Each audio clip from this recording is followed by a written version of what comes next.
Hello creators, as an editor creator हमें हमेशा update करना पड़ता है, पर कुछ गोल्डन मास्टरपीस ऐसे होते हैं जो जनरेशंस को सिखाते हैं। आज के इस वीडियो में हम एक ऐसी ही मूवी से सीखेंगे। मूवी का नाम है द गोट लाइफ। तो पहले ही फोरशैडोइंग एग्जांपल हमें यहाँ देखने को मिलता है इसके टाइटल फॉन्ट में, जो स्टार्ट होता है बोल्ड लेटर के साथ और एंड होता है थिन लेटर्स के साथ, जो फिल्म में कैरेक्टर की जर्नी को दिखाता है।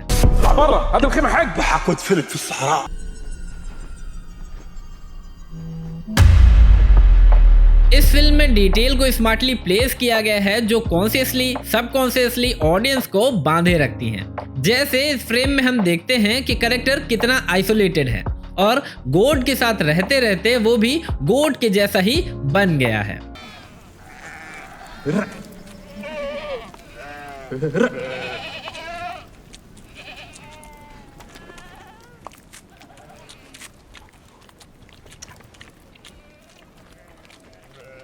ये साइकोलॉजिकल डिटेल कैरेक्टर के सर्वाइवल को दिखाती है। इस फिल्म को बनने में 16 साल लगे, 2-2.5 साल तो कोविड ने खा लिए और कुछ टाइम मैनेजमेंट में लगा। और ये सीन देखिए, ये सीन फिल्माने में 14 दिन लगे। और ये कोई ऐसा सीन नहीं है कि सामने कैमरा रखा, एक प्रैक्टिकल लाइट लगाई, एक की लाइट लगाई और हमने शुरू कर दिया, बल्कि इसे शूट करने में पूरा तामझाम लगता था और 25 से 30 लोगों का क्रू होता था जो 14 दिन तक रेगुलरली मेहनत करते रहे एक परफेक्ट शॉट के लिए। इस फिल्म में दिखाए ये ट्रक तो आपको याद ही होगा जिसमें नजीम सोता था। इस सीन में ध्यान दिया आपने कि कैसे इसका फ्रंट ग्लास पहले तो सही था, पर जब नजीम को यहाँ से जाते हुए दिखाते हैं तो यहाँ पे कुछ डेंट पड़े हुए दिखते हैं, जो इससे पहले दिखाए गए सीन से कोरिलेट करता है जब नजीम रेगिस्तान में होता है और बारिश के साथ ओले भी गिरते हैं और इन ओलों से ही ग्लास पे डेंट आ गया। कितनी बारीक से बारीक डिटेल भी इस फिल्म में ध्यान रखी गई है। साइकोलॉजिकल डिटेल देखें तो नजीम कैसे पहले सही चलता था, पर जैसे जैसे टाइम बीतता गया उसकी चाल और उसकी बॉडी लैंग्वेज में एक झुकाव आ गया, जो साइकोलॉजिकली हमें इंडिकेट करता है कि उसने अपने दिमाग में इस गुलामी को एक्सेप्ट कर लिया है।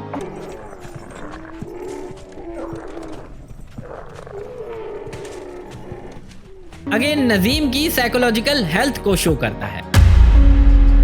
अब एक और इंटरेस्टिंग बात, ये स्नेक्स देख रहे हैं आप,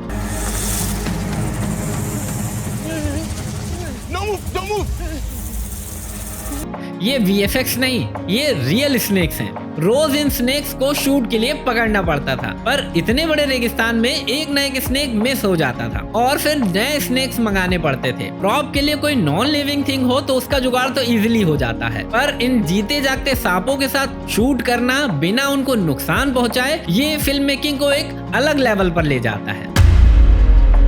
चलिए अब बात करते हैं साउंड डिजाइन की। बैकग्राउंड साउंड और एम्बियंस नॉइज इतनी अच्छी तरीके से ब्लेंड की गई है कि वो सिर्फ स्टोरी को आगे नहीं बढ़ाती बल्कि आपको उसका हिस्सा बना देती है। जैसे नजीम का डेजर्ट में चलने वाला सीन, हवा की आवाज, गोट्स के सॉफ्ट फुटप्रिंट्स आपको अलग लेवल का टेंशन और आइसोलेशन फील कराते हैं।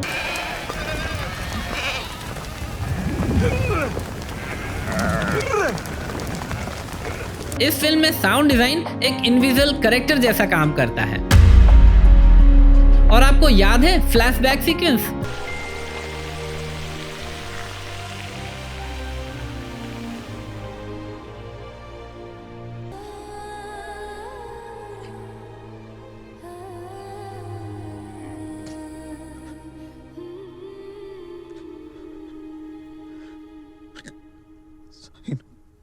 ये फ्लैशबैक सीन इंटेंशनली डिजर्टेड है, जो उन्हें प्रेजेंट डे के कॉन्ट्रास्ट में लाता है। बैकग्राउंड में एक लो फ्रीक्वेंसी हम प्ले होती है जो इसे एक मेलाकोनिक फील देती है और दिखाता है कि नजीम का बचपन कैसे उसे बीच बीच में हंट करता रहता है बिना एक भी वर्ड बोले। अब बात करते हैं सिनेमेटोग्राफी की। इस फिल्म में कलर ग्रेडिंग और फ्रेमिंग का बढ़िया यूज किया गया है। हर फ्रेम को एक पेंटिंग की तरह ट्रीट किया गया है। इस सीन को ही ले लीजिए जिसमें नदीम एक कोने में आइसोलेटेड बैठा हुआ है और दूसरी तरफ एक डार्क स्पेस दिखाया जाता है।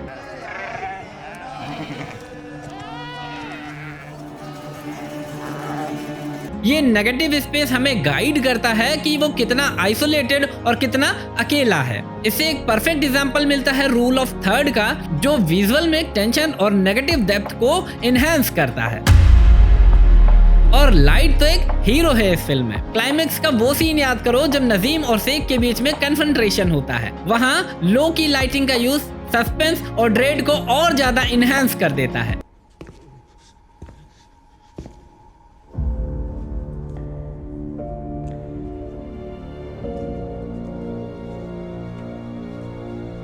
लाइट और शैडो का ये इंटरप्ले न सिर्फ ड्रामा को बढ़ाता है बल्कि नजीम का इंटरनल स्ट्रगल भी दिखाता है। एक स्ट्रगल बिटवीन सर्वाइवल और सबमिशन।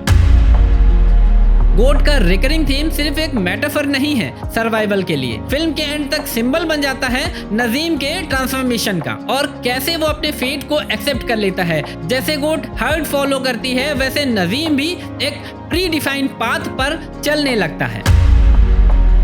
और फाइनली लास्ट शॉट की बात करें तो सबसे पावरफुल मोमेंट वही है जैसे कैमरा जूम आउट करता है और नजीम को डेजर्ट में अकेला दिखाता है। वैसा लगता है जैसे वो कितना छोटा और इनसिग्निफिकेंट है। एक विजुअल मेटाफर है उसके डिसीजन के कॉन्सिक्वेंस का। ये एक सटल लेकिन इम्पैक्टफुल रिमाइंडर है कैसे उसकी जर्नी ने ऐसे उसकी ऑटोनॉमी को छीन लिया। इस फ्रेमिंग और स्केल का ब्रिलियंट यूज है जो मूवमेंट की इमोशनल ग्रेविटी को कन्वे करता है। तो आज के लिए बस इतना ही। अगर आपको ये वीडियो हेल्पफुल लगता है तो हमें सपोर्ट करें और वीडियो को लाइक करें।